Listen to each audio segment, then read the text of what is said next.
competitive. When you go and tell, he will back it up every time. Thanks for jumping in. This is Far-Flung Tin Can, and this is our podcast. We are going to try in this first episode to narrow down how this all started and what it all means now. What is Far-Flung Tin Can? So thanks for jumping in. I'm with Jonathan Warbay, Kyle Philippi, Jeremy Carruthers. And I hate that you did that. So here's what we're kicking off with. That's why this had to be a video podcast. Because That's why. But he told me, he's like, you got your own cameras right here. So I'm just like, that's me. You and me, we're right here today. Sorry. Yeah, so I walked in 20 minutes ago. I don't know what they've been doing all day, but there's 17 cameras here. And I thought it was just audio podcast. We really felt like we have the kind of looks that needed every angle documented. Well, I think that our audio on its own is not going to be good enough. Right. We're really going to need the video to catch this thing up. And so many cameras, in case something happens, like he just knocked a lamp over just a few seconds ago. We needed to catch that. Yeah, but that was pre-recording, so it didn't happen. Yeah, so you guys been here all day setting this up? What's the story? Nope. We set up for like 30 minutes, and then me and Warbay went and got Thai food. That's it. Spicy. Yeah. Sweet basil Thai. Is that where you went? Nah. No, but I took him to that Thai-san. You went there with us, like after Thailand. Did y'all get sticky rice? Mango sticky I told him rice? to. Nah, I got the spicy fried rice, and then got a little extra spicy tray, and then got a little extra spicy cup. And I was fine until the cup. And then I was hurt. She said, was it spicy? I was like, I could, because I got Thai hot, it's like mild, hot, spicy, Thai hot, something like that, or extra spicy.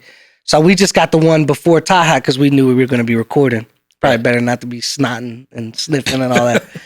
So anyways, she came to check on us like, you guys all right? I was like, yeah, I should have got Thai hot. I could have done Thai hot.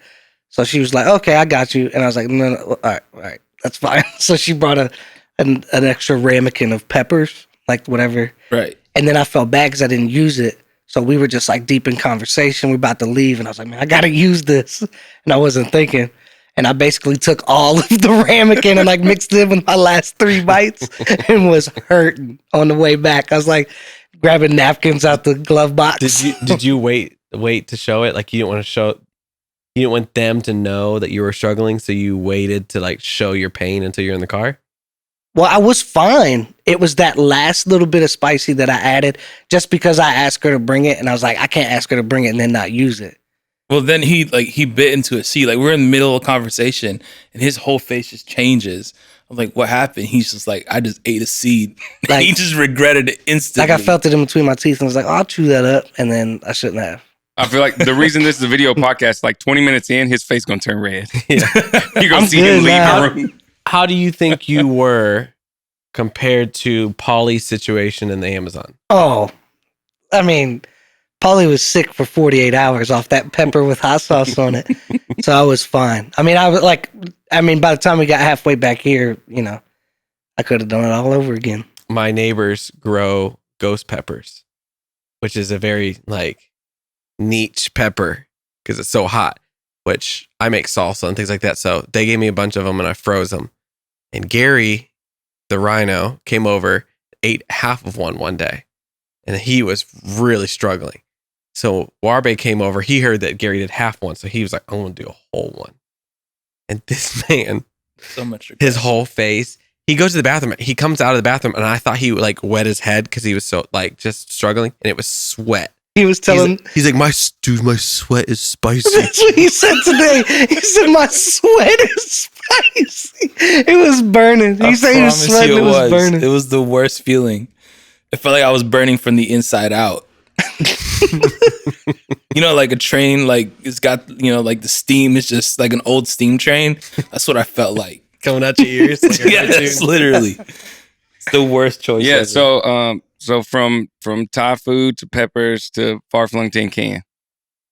In the beginning, Far-Flung Tin Can was a pepper involved in this starting, this organization, the dream, all this. Was spicy food a part of the day this thing kicked off? No, but I'm pretty sure I had Tres Hermanos for lunch that day, which is like the local Mexican restaurant. We all like went to college and hung out at that restaurant. I remember going around the 24-hour period. I can't remember if it was before or after, but I remember going there, writing down notes of what things would be. Okay, so for everybody who's still listening to this, that doesn't care about Thai food, Far-Flung Tin Can, like, how did this thing start? I was in college. We all went to the same college, the ones that are in this room. And even the camera guy, he's currently at that college. There you go. You got a little shout out there. I had the plans to go to Hollywood. I don't want to say I had the plans. I had the intent, but I didn't have a plan. I thought, okay, I'll graduate and then I go to Hollywood. But anyways, that was the plan. Always did video and was involved in ministry and choir. We were all in.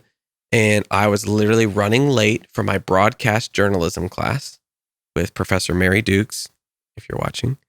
And I pull up, was not praying, was not having a spiritual moment. I literally pulled up into the parking lot, turned the car off, and had like flashes of vision.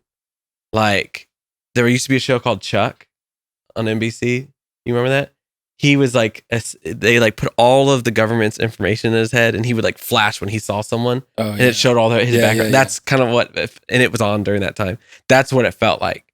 And I just saw these different images, and I don't know if it's like, they're really specific. I can still like recall them. So I don't know if those are like specific images that are going to pass, or if they are just representative. Anyways, but it was me documenting missionaries, telling their stories in a different type of way that wasn't so, look at these poor people, it's so sad, black and white image and Sarah McLachlan in the background, like just like a real person with some humor and the ups and downs. And so I didn't go to class, and I think that's when I went to Trace Hermanos, and I started just writing down all these ideas, but I didn't want to start a missions organization. I had no experience in nonprofit work. So I was like, I will tell these stories of missionaries for another organization. I'll be their media. And I tried that. I wanted to do that for like 6 months, but nobody liked the idea. So it was about 6 months later, and I was like, okay, I guess we'll just start something. You're about to graduate. This is like I still had another year. Okay, so you're at Lee that year. At Lee, thinking about this it. Happened you told somebody. I told some of my friends in choir that wanted to do missions or help missions, like the ones that were close to me that had a heart for missions, because I had never been on a missions trip. So you never been out of the country on a missions trip? I went on one choir trip to Ecuador. You were on that trip. Yeah. And it technically, yes, it was a missions trip. Right. But we stayed at the JW Marriott. And we did services at night in churches, and we did some community projects. So yes, it was, I don't want to say it wasn't a missions trip, but I did not get the quote unquote mission. I did not get the far-flung experience. So I don't know. A lot of people say our trips are so different. And I'm like, I don't know what you're comparing to, because I didn't go on a trip before. So headed to Hollywood, Lee University, late for class, visions. And then 6 months of like, nobody likes your idea. Yeah. Right? Yeah. What was the next big step? Like, what was like the next, even if it didn't have big results, your big step? So the 6 months, it was tons of defeat, but also like tons of people coming up and giving me like, words. Actually, the day before I had the visions, we were in a Kips choir service. You remember, do you remember KO? Yes. Yeah. So he comes up and he was like, the Lord just told me like everything in your life changes today. And I was like, okay. And nothing happened. And then the next morning, and then there was just like confirmations for like 6 months, but like confirmations met with defeat. So it was just like, hey, all these things, you're on the right track. But then in the physical, it was like everything I tried to do, nobody wanted it. And so a vision in February. And then by July, I start sending out letters to all the people in my life that have made a difference and impacted me, pastors and evangelists and youth workers, all these things. And I said, I'm starting this thing. I wrote a letter, Far-Flung Tin Can Inc. It was even longer in the original letter, Far-Flung Tin Can Incorporated. And I remember saying, I know it sounds weird, but Coca-Cola probably sounded really weird at first too. Now we're used to it. So I just put the whole thing out there. I mailed out like 20 letters to try to get support, and I got 0 responses. Not one. But I also didn't call anyone either. I just wrote letters and thought that would do it. And so that was July. And then I just kind of sat on it. Like, this is the plan. This is what I want to do. But I had no money, no camera, no computer, nothing. And that's when someone who I knew pretty well, but he was coming to visit my roommate, came over. He's like, hey, what are you doing? I was going to move to Ohio, be a youth pastor for a few years while I built this. And he was like, what are you going to do? And I said, I really want to do this thing. And I described it to him. And he was the first one to be like, yes, you need to start now. I was like, I don't have no money to start. I don't even have a computer. So he had some inheritance money and went home and came back with an envelope of $5,600 in cash. And I was like, I need to know where this money came from. And so he's like, Did you think he was a drug dealer? I just needed to know. And if he was, would you still have taken the money? I still would have took it, for the Lord's work. So he's like, it's inheritance. And so with 56, because you knew he didn't have $5,600. yeah, Like, hey, right. like, there's some people, if they bring you the money, you're like, thank you. He wasn't There's some working. people, it's like, Right. where'd that money come from? He wasn't working. So I was like, I need to know.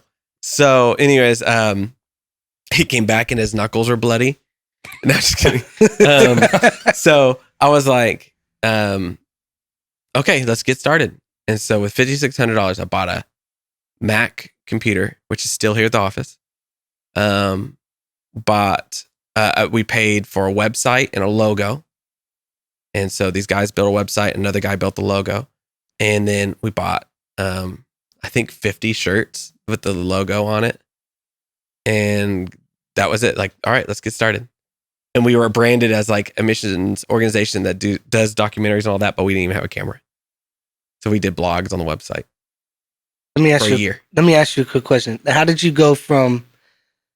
Actually, 2 questions. Did you have like a heart for missions work before this, or was it you being passionate about film and then finding that as a potential outlet? That's what made you passionate about missions. I never thought about missions.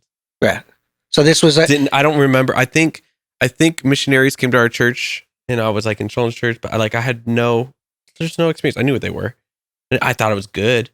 I thought I would go and make money in Hollywood and I would donate to this type of stuff. I thought I'd be a donor. So it really was like reliant on the visions thing and just knowing what I knew, and then also seeing the void. Because I had never seen, aside from like, I think that year I saw the Invisible Children video documentary, and that was pretty great. I was like, oh, okay, young guys, like the branding was really cool. It still wasn't like, it was very serious all the way through, but that was the first thing that kind of moved the needle to me with missions. I'm like, okay, that's really good stuff. But I thought we can like really change this up. and you said This is before YouTube, right. or no, YouTube had only been out for a few years. Twitter had only been out for 2 years. So there wasn't, this surge like in YouTube and stuff now. So you said that you wrote a letter, 20 letters or so. Yeah. And you wrote Far-Flung Tin Can on the top of them. Where did Far-Flung Tin Can come from? Did it come out of the blue? Where do you come up with that name? Was that at Trace Hermanos? Was that first day? Visions, Trace Hermanos, Far-Flung Tin Can. Right. No, because I was going to be part of another organization. So that July, when in the summer, I was like, okay, we're going to do something. I'm going to start an organization. I went to all those friends that wanted to do missions work. And I said, if you become a missionary, like, do you know who you're going to go through as a organization? They didn't know. I said, what if I start one, would you do it? They're like, yeah. So we wanted, it was going to be like a media. It wasn't a company, but it was like a media ministry. There was no worship involved. There was no I would go to like show video clips at a service and then talk about it, but it was very much like a media thing. So it was like media companies have all these weird names, right? And so we're like, okay, it needs to be representing a long distance phone call. That was the best way I could put it. Okay. In my first sales pitch, I used to say, I can't remember the term. There's a psychological term to it, and it talks about how like I was a huge Conan O'Brien fan. Never missed an episode of Conan for 7 years. I know Conan, right? If I saw him on the street, I would yell and I'd probably reference something from the show. Like, I know him. It actually happened to me. I ran into his producer in a back hallway at Rockefeller, and he was so confused how I would have known him. And so I feel like I have this relationship where I know Conan. And I was like, that's what we want to create in these films with missionaries and with our team. So that when you watch it, you're like, I know these people. Because I'm literally pulling my old sales pitch out. It was like, I said, if Billy Graham came up to you and asked you for $100 for something new he was starting, you're likely to give it to him because you feel like you know him. But if a stranger came up and said, hey, I'm starting that same ministry, can I get $100? You're a lot less likely to do it because you don't feel like you know this person. I'm like, what if we can create that reputation and that trust and that relationship in an hour and a half in a film where you really feel like you know this person? You're a lot more likely to give. And you're giving toward the person and not the problem. That was the original thing that we were going based on. So long distance phone call. Long distance phone call. You're like talking to this missionary. You feel like you have a relationship with them. So I was like, okay, let's get some synonyms here. So I was like, okay, like a long distance call. Like, let's use little tin can phones. Like you'd use as your kid. Cause that's, I thought it was really obvious. It's not. And then I was like, okay, like far away. What's another word for long distance? And I found far-flung, which means very far away or very remote. I was like, that's perfect. The Far-Flung Tin Can.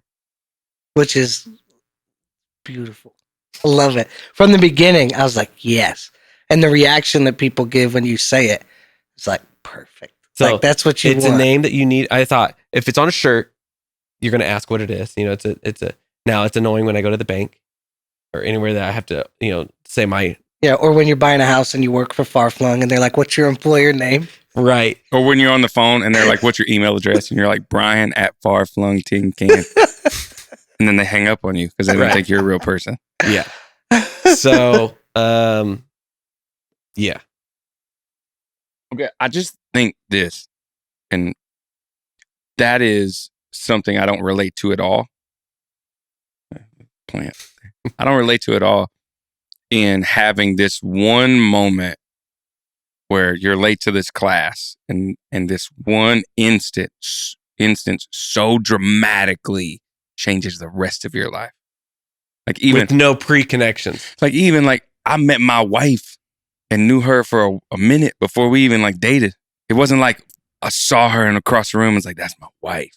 I'm finna go ask her. I'm gonna marry you one day. But it wasn't even like that. It was, but this, like how many people do you know that were like headed, not in the completely opposite direction, Hollywood, film, but like now you're talking 11 years later, maybe 11 plus years later, it's like those visions still directing this thing that is now an organization that has cameras and staff and nations and offices all coming from that moment.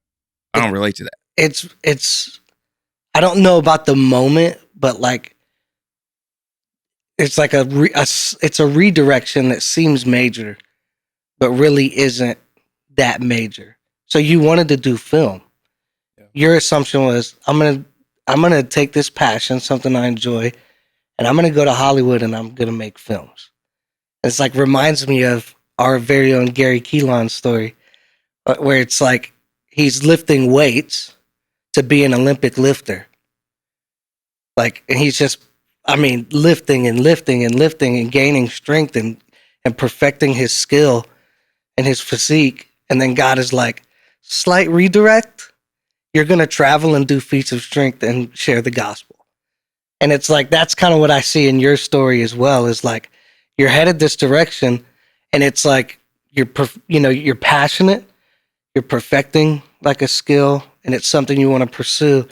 And it's almost like God's like, okay, I see you. And then it's like a little nudge that goes, and then, you look back a decade later and it's like, what just happened? But it's just cool how, like, the reason I've never asked, as long as I've known you, as long as I've been in Far-Flung, I never stopped to think, like, did you care much about missions before Far-Flung? Or was it your kind of creative outlet, your filmmaking, that led you even to become more passionate about missions and actually led you into that world? And that's like what it sounds like. And what's crazy is, like, when I was a kid, I went through a phase when I was young where I wanted to create commercials.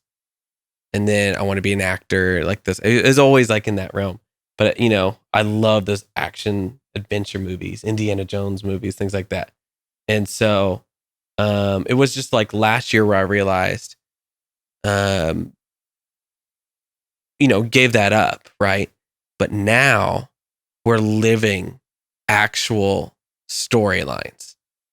Yeah. Like, I was going to pretend to Do awesome things. be Indiana Jones, Yeah. right? And go these cliff sides and these villages and jungles and all that. And that would have been cool.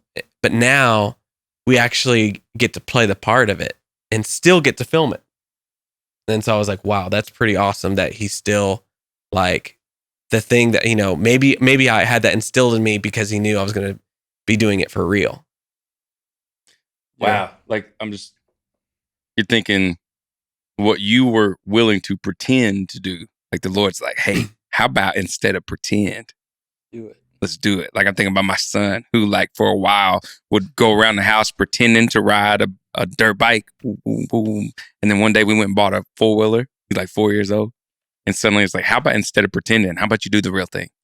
Which I think you just called yourself Indiana Jones. Which If you walk into his office, it kind of looks like you're walking into an Indiana Jones office. So yeah. So I don't know how I feel. Well, I think one of the most unique things, like, I remember, we were at Lee together, and I've never met anyone that could get anybody to do anything.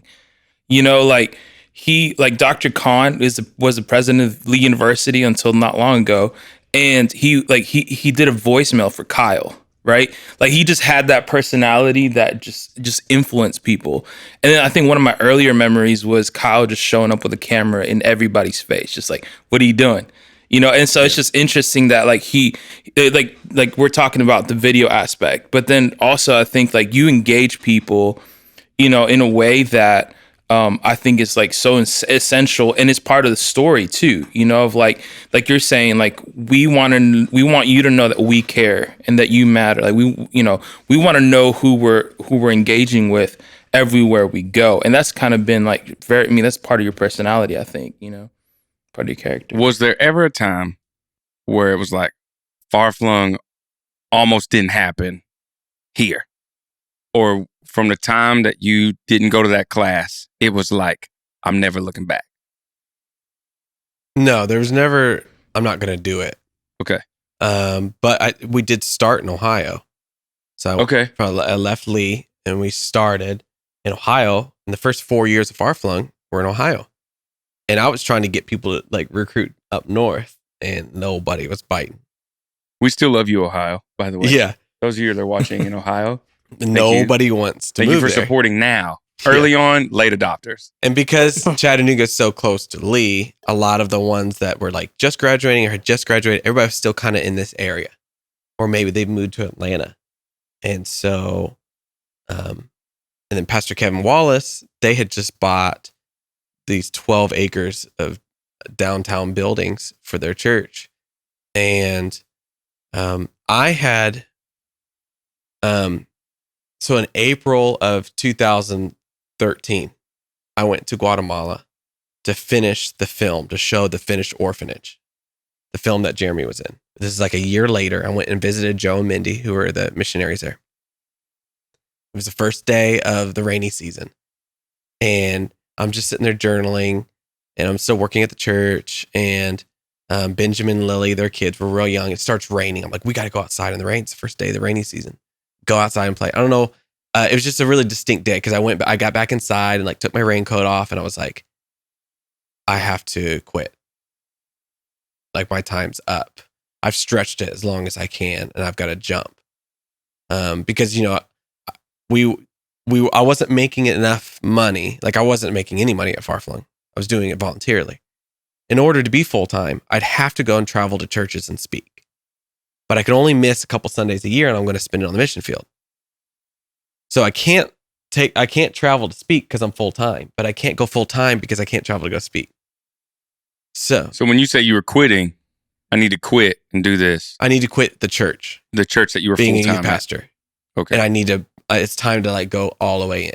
So I gave, my parents were the pastors, and I gave them a year's heads up. Hey, Dad. Yeah. But she knew. I told him Hey, Mom. I had told them I'd be there for 2 years, and I was there 4 in total. So after year 3, I went to him. I said, I'm quitting in a year. I'm going to give you plenty of head time. I'm going to save up money. I'm going to have to get a little nest egg because I'm going into a position that has no money. So this is you and your wife? No, it's just me. Because you're not married at this time. No. So I save up money for like 6 months, and then I meet Marion, and I had money for a ring. So there was your nest egg. So it went, yes. It started back down to 0. So as the week we started dating, we came down here. This is where we had a week of dating because she came from Guatemala. And I went to dinner with Pastor Kevin, and he said, hey, would you ever move back down here? I said, if we have a reason to. I'm actually leaving the church, and if I had a reason to. He's like, what if we gave you offices? It's like, that's a pretty good reason. Our volunteers are here. And so he's like, yeah. And he took me down here, and we went and looked at them. This office space was like athletic offices and cubicles. I have the before footage, and we ripped out all the stuff and did all that. But we moved all the way down here after me and Marion got married a few months later, and started down here. But that wasn't the plan. The plan originally then was stay in Ohio. Yeah. Just quit the church, but still live there. Yeah. Work from Ohio. Yeah. But then Pastor and Kevin, try to recruit people there. Yeah. He reached out to you. We had dinner. I mean, we were just having dinner, and he was like, hey, would you ever move down here? Okay. Yeah. And then you moved down here, and it just took off. Or it was like a slow burn, like a slow. There were some big wins that first year that it made it a little easier. But I mean, it didn't just take off. I would say, so this was year 4 of Far-Flung is when I went full-time. And I'd say year 7 is when things really started cranking up. How so? Like, what changed? What were the determining factors to say it was a big part of it? We did the Together album in Guatemala in 2015. And then 2016, we started getting into like conference circuses.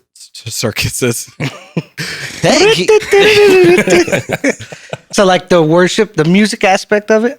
Yeah, that was a big part of it. Then we started getting, we started doing the church trips. Like you could sign up because up until 2017, if you were not in Far-Flung and were not on the film crew, you weren't going on a trip. That's what we do. We go and film, and that's it. That's the film. And then you give. We didn't give an opportunity really. We had done like maybe 1 or 2 instances where a church could sign up. And in 2017, we really were seeing the demand in like the emails. And so we started like saying, okay, travel with us. So I think like that year, like it was a culmination of, it was going to be our second year doing the conference, and the albums were getting bigger, and we were starting to get more and more church partners. So it was like, you really just saw that the ball was moving down the hill, but it was like, it's picked up a lot of steam in 2017, and it's gotten like just rapidly faster since. Yeah. How has Far-Flung, like, you know, if you could go back 10 years, and peek into the future and see Far-Flung in 2021, what do you think is different from what you thought it would be? There was no worship aspect. I always viewed it as it was me and a couple camera guys. So you never Working with envisioned doing missionaries. puppet work and puppet show? That came out of nowhere, eh? Yeah.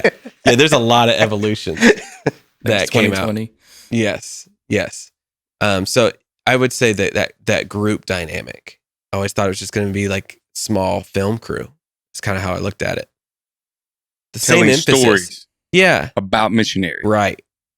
Still, the documentaries I think would look somewhat similar. Of course, the last few years we've really leaned into, I would say when we went to Alaska was the first time that the story started shifting, not just to, hey, here's their history and this is what they do, and this is us responding to it, to, okay, God, what do you want to do on this trip? And especially now that we do like a 25-minute episode on every trip we do, it's like, okay, because also it was like we would do one film for a missionary, and then maybe 5 years we would do another film, like a follow-up. But now we're doing like episodes, like 2 episodes a year, going like we're traveling to all these missionaries and getting constant updates. And when you have those constant updates, you don't have to focus much on the history. We've covered that. It's like, okay, God, what do you want to do on this trip? And so the stories are a lot of that. And that was not the original intent at all. Is there a time where Far-Flung and even like Kyle went from being a film guy? What's the term? Is there a term for like a filmographer? Is that Cinematographer? cinematographer? Can I get my camera guy to tell me what we're supposed to call you? A camera dude. Where you went from being the guy with the camera telling a story to a missionary who God gave a camera to, right? Mm-hmm. And even Far-Flung, is there a time when you were like, oh, I'm a missionary? Not, I'm a camera guy telling missionary stories. I'm a missionary who God gave a camera to. Mm-hmm. And Far-Flung even went from being a film organization or a media company to we're missionaries. Mm-hmm. Was that 2017? Is that 7-year mark where you were like... It maybe even say the beginning of that would be during the Guatemala Together Project, the first Together Project, having everybody there, doing an album on the ground, doing outreach together. It was like that project is, hey, there's no like history. It's like, hey, let's all work together. That was probably the first bit of that. Like, okay, we're all doing this together. We're all ministering and not as much documenting. Yeah. I'm hearing pivotal moments, Lee University vision, that Guatemala trip is coming in big. And the invitation to move to Chattanooga is coming in big. I got those out of order. Guatemala and worship, how did that happen? How did, not just Guatemala, but the worship be behind the Far-Flung Tin Can? It started at Tres Hermanos, just like Far-Flung Tin Can did. What? Yeah. Why didn't y'all go there for lunch today? You went to Thai place? Are you I kidding mean, me? we need to start eating lunch at Tres Hermanos more because good things happen. Yeah. I'll let you tell the story. I just thought that was... He wasn't a part yet, and we asked him to be in one of the documentaries first, and we were there. That's what the queso story. Just tell the queso story. What is it? I haven't heard this. But it's not even like... One of our it's favorite not even waiters, that, Marvin. It's just, not even that funny. It's He's just... still there. It was our first it's like time, you have to get it out. like me and Kyle, which we were like acquaintances through everybody else, but we were never in choir together, school together. Well, we were never in school together, right? No. Yeah, but we didn't know each other. Yeah, but I didn't like him. He didn't like me. So we, I don't yeah, think he knew you didn't like we him. went. He asked me to go to Tres Hermanos to talk about going to Guatemala, get me involved in Far-Flung.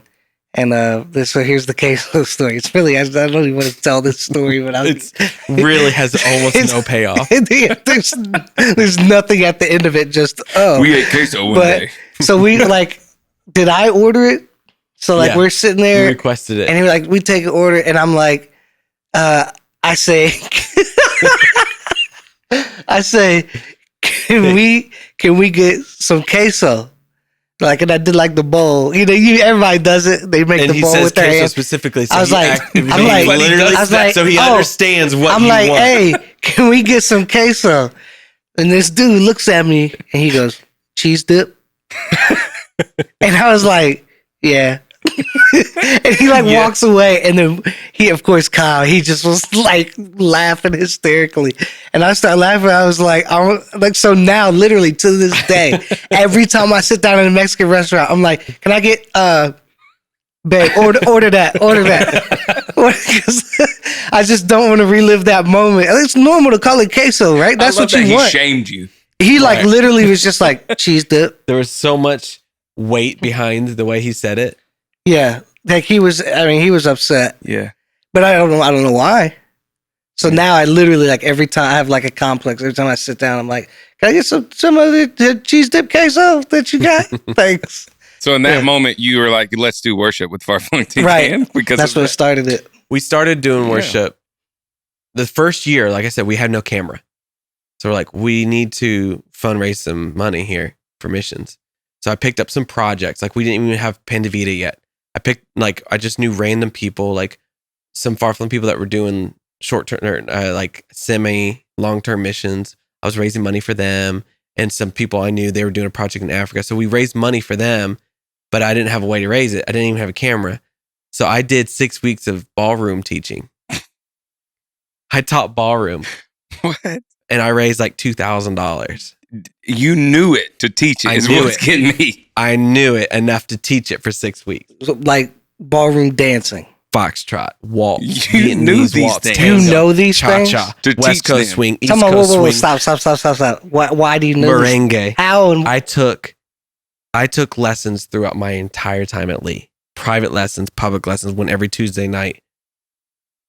so Hours and hours. so you like the films wasn't cutting it. So you're like, you know what? I'm gonna teach people the tango. Yeah. Now, what's crazy is I hope somewhere we can cut to a clip of him dancing in Africa, because I've always thought that's just what he does. He was trained to dance like that. Like, this is like a decade of training. Broad shoulders. I didn't know that. Yeah. You took projects to dance. You're trying to raise some funds. Yeah. And then just by whatever I got. So we do that. And then we do a missions weekend with the youth group. And I asked a bunch of campus choir buddies, people that were involved in the organization, but they weren't, I mean, there was nothing really involved. They're like, yeah, we're in. Hey, come down and do worship. And we do this weekend of worship. And then I preached my first sermon to the adults about missions and raising up an offering. And then we do like altar call, and like, they're like, okay, we responded. And then like everybody leaves, and then we keep worshiping, and like something happens with the team. Like, nobody's in the sanctuary anymore. And it's just like getting heavier and heavier. And then it's just like this bomb goes off. Something was like happening in that moment. And so a couple weeks later, Tobin emails me and says, hey, what do you think about us doing an album to fundraise? And we could just, make it as a project to fundraise. I said, that's a great idea. Let's see if we can write some songs. And we did the first album. how many people that know Far-Flung now know Far-Flung because of worship? If you were guessing percentage wise, It's hard to say. I'd say if you took the entire audience of people that know the name Far-Flung Tin Can, I would say 80% of them knew the worship first. Okay. If they even know of the mission side. Yeah. If you look at our top 70 videos on YouTube, as far as views, all but 2 of them were worship. And that's probably all our worship videos. Yeah. But 2 of them. Yeah, the other are puppet videos, if you want to check those out. Check it out. Yeah. That was a pivotal moment then Yeah. with worship. Yeah. I think maybe that the heaviness of that moment let us all know that there was something to mine out of that. Now, our crew watching and listening here don't know anything about the fact that we all came out of this culture of worship in campus choir, Lee University, and I wasn't in choir with either one of you guys. Me and Kyle were in together, but still like this flat out worship. Is that how you would describe that culture we were all in? Yeah. Yeah. So that, would you say that because we were all there together, that was just kind of like already in you? Or Yeah, that was like, no, that was like, hey, we've all done this rodeo with campus choir. Like, this is what campus choir does. We're a bunch of campus choir kids doing a mission service. okay. How did that translate into your conversation at Tres Hermanos and worship in Guatemala? That was pre-Guatemala? That was before? Yes, this was years before. And then So now you guys, were you at that service in Ohio? no, No. he didn't come along for another year or so, and went and did a documentary there. And then when it came time to go back to Guatemala to do an album, I was like, can you track this? Hey, can we get like 42 people and go to Guatemala and track this outside of an orphanage with all rented gear and do an album in 2 nights? Over 2 nights, do an album. Back then, there was no, you see a lot of videos where people are like sitting around a room or standing around a room and there's worship. There was no reference to that. My best way to describe it was it would be like Gaither style. It'd be like a Gaither homecoming. So this was like really new because there was no reference. Like now you could say like all these different artists that do that. Right. Yeah. But there wasn't that. Upper room, house fires, Yeah. all this kind of Yeah. vibe. So that's what I was like, this is going to be like the Gaithers. Like we've got all these different people from around the world and they'll say something. So they'll get a devotion. They'll do their song. We'll all sit in a circle. I like the Gaithers. So like I wrote Bill Gaither and thanked him and sent him a link after the album came out. So that was the reference. But And let me just say, I think that's hype that you honor the people, even if it's not your genre, your style. I love that. I mean, you say steal sounds negative, but I mean, We build on.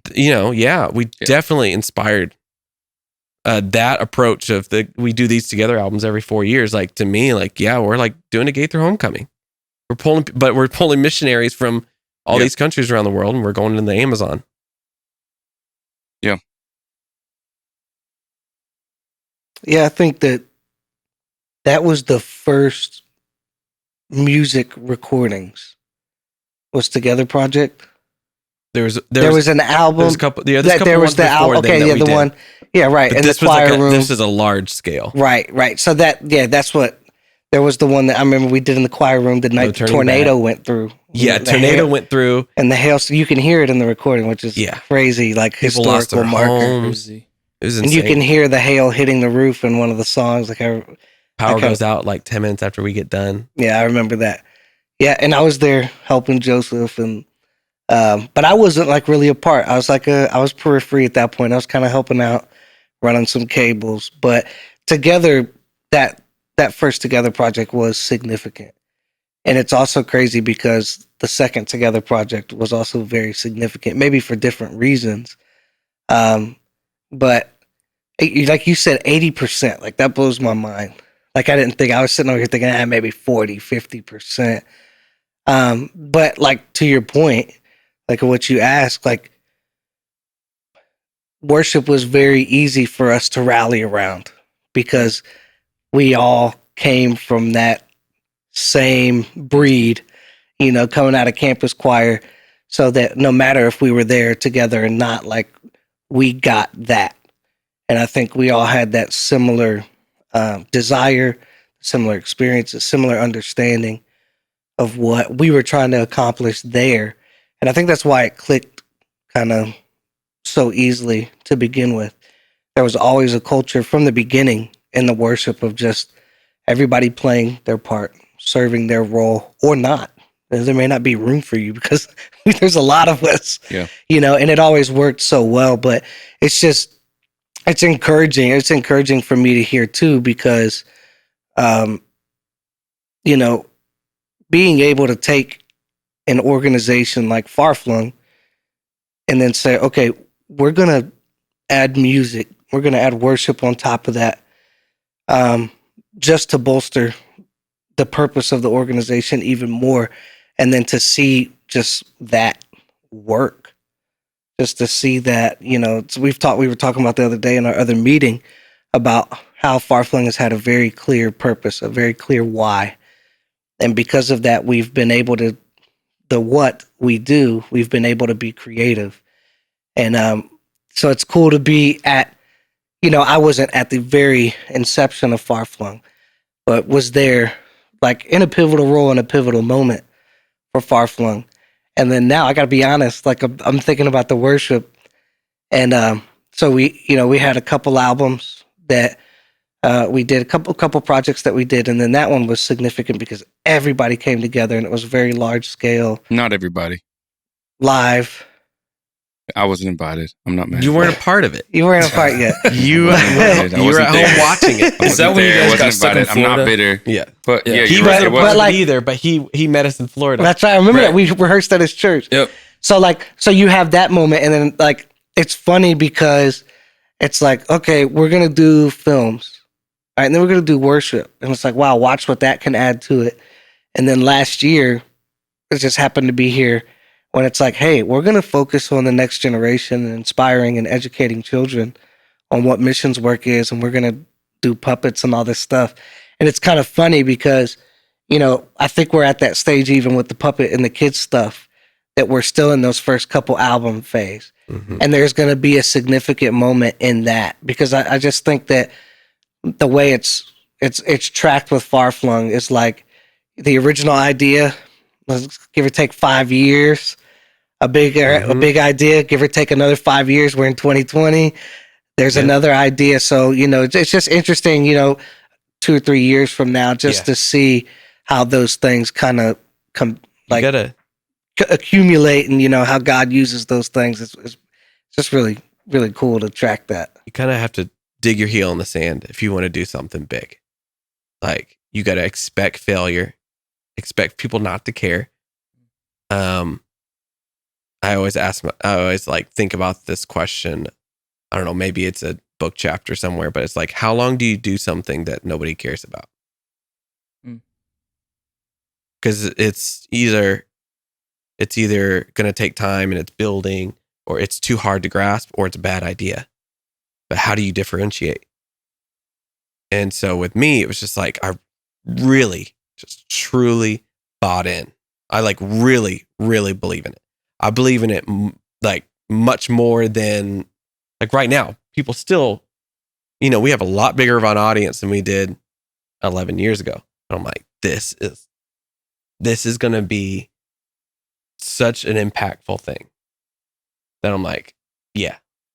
I talk all the time about like what we're going to do over the next 30 years, Mhm. So, how long do you do something that nobody cares about? And I don't have an answer. Yeah. But it does, it takes time. I think it's significant that you start, and as you started 11 years ago or like at college, nobody like responding to your 20 letters, and how differently it would look if all those people were like, yeah, here's all the money for a camera. Like the elements of you needing to be in Ohio and having a service in Ohio that was such a huge part of all of it. And then moving to Chattanooga and all of those things, how they all play into it. As we talked about our podcast and this episode 1 on like, how did it all start? What is Far-Flung Tin Can? I think like introducing somebody to Far-Flung Tin Can is such a hard thing to do, but it's also like one of the funnest things you can do. Like I think about Kenny that came into a trip just recently or 2 years ago, had no really feel for Far-Flung, but just gets introduced. This is who we are. It's easier to like describe introducing someone to Far-Flung Tin Can like introducing them to a person. Yeah. It's like, and if you really want to know a person, okay, I can say, what do you do? Well, I play the bass, or I'm a recorder, recording artist, or I'm this. Or if I really want to get to know you, I'll say, where are you from? Where are you from? How'd you grow up? And so like today, like hearing, and some of the stuff I'd never heard, like hearing how it all started. I've always like had these crazy imaginations of Far-Flung Tin Can. How in the world we got this name? Like, how did this come from? And then the fact that we talked about long distance phone calls, to which like half of the audience are not going to know what that is.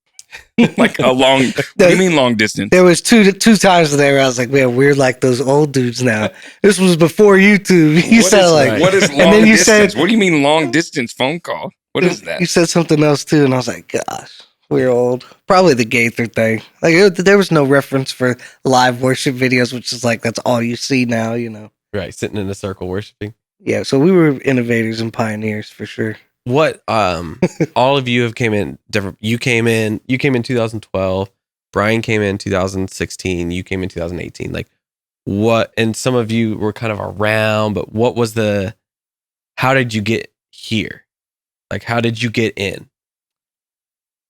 I mean, my father took me on missions trips. I don't know how young. I was probably 10, 11 years old, you know, going to Honduras, and remember sleeping in a clinic on an army cot with bugs crawling all over me. And it was just like, this is terrible. And this is also very awesome.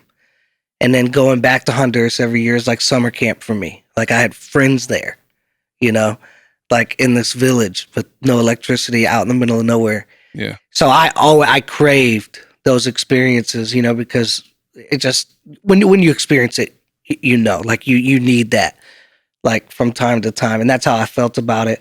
So I think just sitting down and talking to you initially, I had heard of Far-Flung. And I think what, you know, Warben mentioned, like, I've never met somebody who's so good at just getting anybody to do anything. Like, and, you know, I've said that about you and how good you are at like an army of volunteers and just getting people involved. And recently having to describe that, it's, you know, let's look at it more like less spiritual and shallow. It's like, man, like the experiences that you offer people, like stories that you can tell forever. So if somebody's like, hey dude, like I know you're recording music and stuff, and like there's this, you know, you've worked with this guy in this studio, do this, and you do stuff in your house and all this, and like I want you to go with a hodgepodge of equipment, whatever you can carry in your carry-on and your suitcase, and then whatever we can rent, and hopefully you got the right cables, and there's going to be 40 other people there that are depending on you, and you need to record an album outside. With a volcano. Right, like After a volcano. After a volcano. So it's erupted. like to me, I guess I'm just, you know, I remember when you asked me, when you called me, and you're the same thing with the Amazon. You're like, can you do this? And I was just like, yes. And then as soon as I hang up the phone, I'm like, I don't know if I can do that. But it's like, you know, it's like, hey, why not? Like, let's take a stab at it. You know, we'll figure it out, as the article says, you know, in the first Far-Flung magazine. Like, so to me, it was just like, it was a no-brainer because I characterized Far-Flung for a long time, like through like darker times in my life, through the hammock years of Jeremy. We had the, you know, That's how we refer to depression. That's Right, an inside term. I'm Like- depressed. If I'm hammock Brian, like he's just in the Call my hammock. mom or somebody. but like through those times, like when I was thinking, what is life about? Right? Like I'm not enjoying anything. I don't know what I want to do. What's the whole purpose? It's like I would filter through everything, and I would always end up with like, it's Far-Flung. Like Far-Flung is the thing that is a constant. Like Far-Flung is the constant in my life that I just enjoy. And it's miserable sometimes, you know, like put you in some precarious situations, you know, like you mentioned Kenny. I'll never forget Kenny, day 2 of the Amazon when it's hot and we're crowded on that boat. And I looked at him and he's just defeat. I'm like, you all right? He's like, yeah. And I think he leveled with me and was like, I wish I was at home. And it's like, welcome to Far-Flung, because now it's one of the greatest things that's ever happened to you, know, and then 4 or 5 days in, you're in, you know, but it's like, so, but, you know, regardless of all that, Far-Flung has been the constant for me for a long time. It's the thing that, you know, when I was youth pastor, every service, I would like, sorry for talking about Far-Flung again, but when we, you know what I mean? It's like, I could not get away from it. It's like, it was that thing for me. So after, you know, after all these years, after all that time,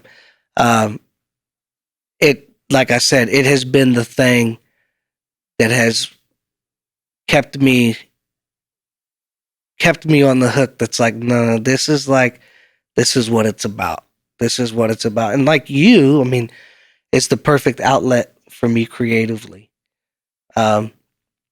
Even to the puppet thing, like who knew? Like I was like, yeah, I've always wanted to voice act. Like who, that's great. Who doesn't dream like, man, I could be a Pixar character, or whatever. Like, but like, so being able to do those things, and it's just like, man, I'm very grateful, and it's like, I'm very grateful to you, Kyle, and to everybody in Far-Flung who's accepted from the beginning and just supported and all of those things. Like, and then also just very grateful to God who would take something that, for so many years, I'm like, well, that's the one thing, right? That's the one thing.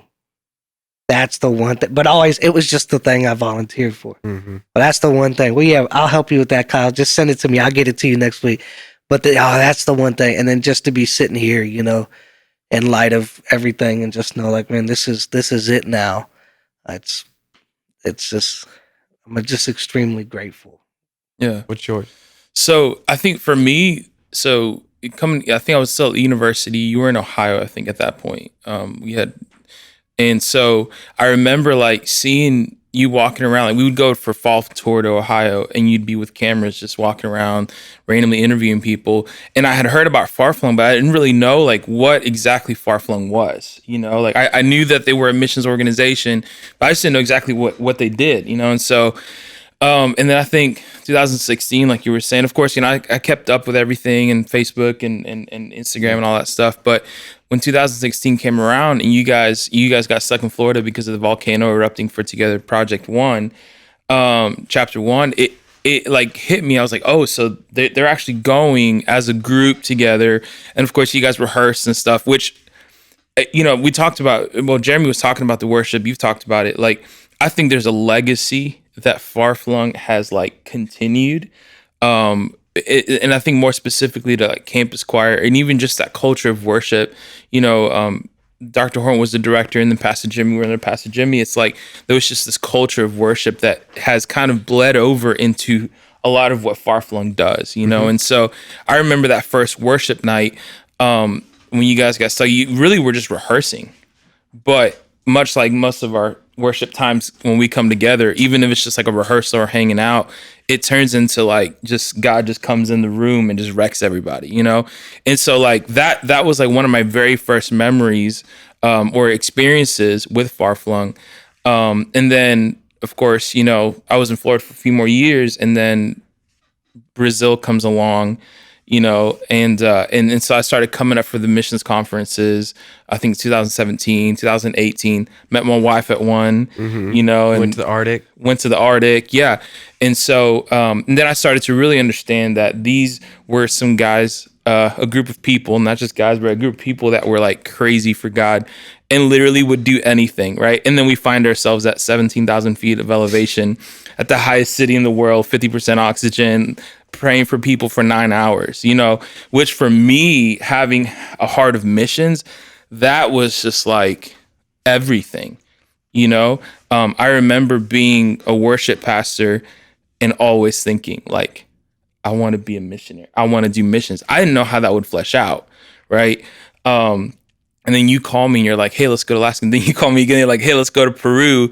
And like, it's like let's go to Ecuador. Let's go to Ecuador, and it just keeps on going. And so, yeah, I mean, it's been awesome. Yeah, it's been really cool. Yeah, I think when we talk about how it started with you, it was you were headed this direction with film. Right. Then there's like worship is tossed in there, Chattanooga, all this thing. I think that whole worship is an introduction into, like, Far-Flung worship is an introduction into who we really are. Yeah. Right. Mm-hmm. Who we really are. And because I think you can take a lot of the things we do away, right? You can take puppets away and we still exist. You can take the worship albums away, we still exist. You can take the offices away, we still exist. You take missions away, everything else crumbles. Mm-hmm. Right.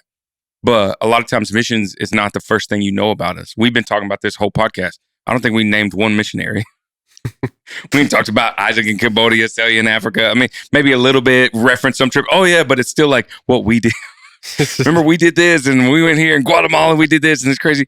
And then, but that's what this podcast is supposed to be, anyways. But Right. I saw all of my friends after all of those pivotal moments, and you finally get to Guatemala. You record that album, and I see a bunch of my friends in Guatemala all worshiping. And I'm like, my wife says, why are all your friends changing the world without you? And why is everybody in Guatemala, why is everybody like doing all this stuff? Like, and you're not there. You like to worship. You like to write So songs. you're literally here because you had FOMO. Yeah. And why is everybody going without you? And I was like, I don't know. You make Ashley sound like she's like, how come you ain't doing nothing with your life? All your friends out there, Or like, she's the most country. like when you gonna get up out the house? Why don't you? That's what I was hearing. all day. Yeah. Yeah. So it was just kind of, I see a bunch of my friends, Tyler and you and different ones that I'm just like, man, and it wasn't so much that I'm missing out as much as I felt like I'm seeing people I belong with and I'm not there. Not that I didn't want to sing a song. I didn't want to be on a microphone. I just like, wow, I'm here and I want to be there. And somewhere after that, it was like, oh, I didn't realize missions was really the thing. It wasn't until I ended up here at the office and you showed us clips of what was the next film, the Celia film, Secret Sunflowers. Mm-hmm. And we're up here. There used to be a table in here and all this stuff. And we're up here. And me and Ashley are both here. And we're weeping, watching clips that are not done, that don't have all the music. We're just watching these clips. And we're weeping. And so the worship attracted us. But man, the missions, like we were infected by this desire to like live outside the wire, to quit living the safe life that we had lived and really pursue like being involved. Now, I didn't know that being involved was going to take us to the point where we're going to leave pastoring and stop that and move here like we have.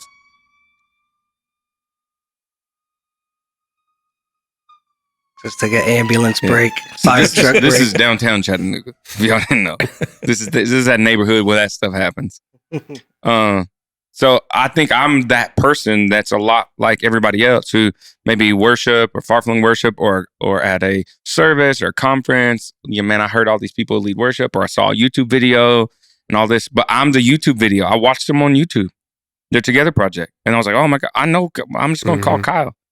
And I think I relate to a lot of the people who are listening to this maybe and weren't really into the missions, didn't really know about that. I had gone on mission trips since I was like 13. Yeah. So I knew that ministry stuff. And I think there's a lot of people that are going to watch and they're going to listen and they're going to see this stuff. And it's going to be 3 or 4 years in. They loved the music for 3 or 4 years. And then suddenly they're like, oh my gosh, I didn't know we can travel with them. Right. We can go to Africa. I've always wanted to go to Africa. And then they're going to be like, oh my gosh, how did I not know for all this time that this was coming? So I think it's fitting that really and truly in a What is Far-Flung Tin Can podcast, it's almost like an episode of Seinfeld where we talk about like everything but exactly what Far-Flung is. Because it is like missions and worship and puppets and conversations, all that. Yeah, it's to the point in the meeting the other day. It's an innovative way to support global missions. It's a very innovative design. Not in people haven't filmed documentaries before. Just there's so many different intersecting parts of ministry and creativity and everything that it's something that's very simple can sometimes come across as complicated, but just innovative global missions work. I think there's a sense of mystery too that's kind of like what attracts me a little bit and attracted me at first too. It's like with everything we're saying, it's just like we're going to the Arctic, right? But we don't really know what exactly is all happening, right? But we may be walking down the road and there's just somebody we end up praying for. And like those moments, like that's why, like, I think we were saying that earlier. It's just like there's some things you just have to like experience it. My favorite moments, honestly, is watching people come in not knowing exactly. They're like, "What is Far-Flung?" You know, and then we try to explain it to them, Yeah. and you know, it's just like, well, why don't you just come on this trip? And then like halfway through the trip, they're like in tears, going like, "Oh, I get it now." If you're watching this and you're like, I want a part of the organization. Like I want to be like part of it. I'll tell you now, the inroad that you think it is, like if you're a singer, musician, you think the inroad is like sending in a sample of you leading worship somewhere. That's not your inroad. Go on the website and go find what trip you think is the most miserable. And let's see how you are day 6. That's really the best inroad. If you want to really like plug in, because everybody can be on their A game on stage for an hour. But you get up when we're eating snacks for 6 days with half the oxygen we're breathing right now, and you're feeling pretty miserable. We get to see like really where your character's at. Yeah, and there's this whole thing like too with just like joy and payoff in life. Yeah. Like when something comes easy, like you don't value it the same way. Mm-hmm. I was watching this documentary about these guys who go on these like crazy adventures hunting. They hunt like big game and stuff. And they're like the day, like we went on a 12-day trip and we tagged out, we got the animal the first day. Right. And then the next 11 days we were like, okay. The plane doesn't pick them up for 11 more days. Right. So they're just like, okay. So the best trips it was like 11 days of rain and miserable. And then like on the last day, the last 6 hours, it was like, we didn't think it was going to happen. It was just utter misery. And he's like, really? I got to the point in my life where I want it to be that way. Right. Because if it's too easy, I know nobody's telling the stories of the day that was, oh yeah, today was a good day and something pretty good happened. But today was miserable and something amazing happened. Yeah. The last question is this. Far-Flung Tin Can, I tried to introduce somebody to our organization the other day, and I told them the name, and they came back and they said, yeah. And 5 minutes later, they're like, what was the name of that? And they were like, Offling Tin Can. And I was like, yeah, sure. What's the craziest, like when you've said a name, we're Far-Flung Tin Can, what's the worst botch name job you've What's heard? the worst botch like when you've been introduced on stage? Well, I'm trying to think off the top of my head. Well, first of all, I don't think in South America and maybe even like really every country that's not English, nobody's ever gotten Philippi. They're like Kyle Philippe. Never been introduced by actual name. It's really funny seeing in another language. It's already hard enough to explain it in English. Imagine explaining it in Spanish. And you know, they're long saying distance phone call. You know, they're like, you know, they're saying all these things in Spanish and you just don't comprehend anything. And then you just hear pause and it's like Far-Flung Tin Can. And then it goes back to Spanish. You know, so you're just like, what's going on? I've had a lot of like churchy humor where pastors like see me in the hall of a conference. And they're like, oh, there's old fat flung. There's old fart flung. Hey, there's an old tin can. Here comes here's old kick the can. How you flinging? Just so much of that. Fart flung. And I just smile Fart through can. it. That's clever. I haven't heard that one. You can't take yourself too seriously. No, because we need them to give monthly. Yes. And when you named yourself Far-Flung Tin Can, it was like, you can't be serious. Yeah. You'd be like, no, it's not far-flung. Our ministry is Far-Flung Tin Can. Be serious. So, all right, wrap it up. That's it. Okay, so one of these other episodes. Oh, which camera's on? But one of these, yeah. So thanks for listening. Far-Flung Tin Can. Thanks for listening. This is how it all started. I guarantee you, by episode 100, the whole thing is going to look crazy different. It's going to be better. It's going to be stronger. And we hope you join in for the ride. Check out our website, farflungtincan.com. And anywhere that you stream music, make sure you check out Far-Flung Worship. Thanks, guys. Which is called Far-Flung Tin Can. Which is called Far-Flung Tin Can. Yeah. There's a giving button on the website as well. Yeah, if you would like to invest To be a part of this financially, story, yeah, you can. if you hate missions, don't give at all. But if you love to help people, then you can give at If you love the Lord. farflungtincan.com. If you love the Lord. All right, goodbye, everybody. Thanks, guys. Peace.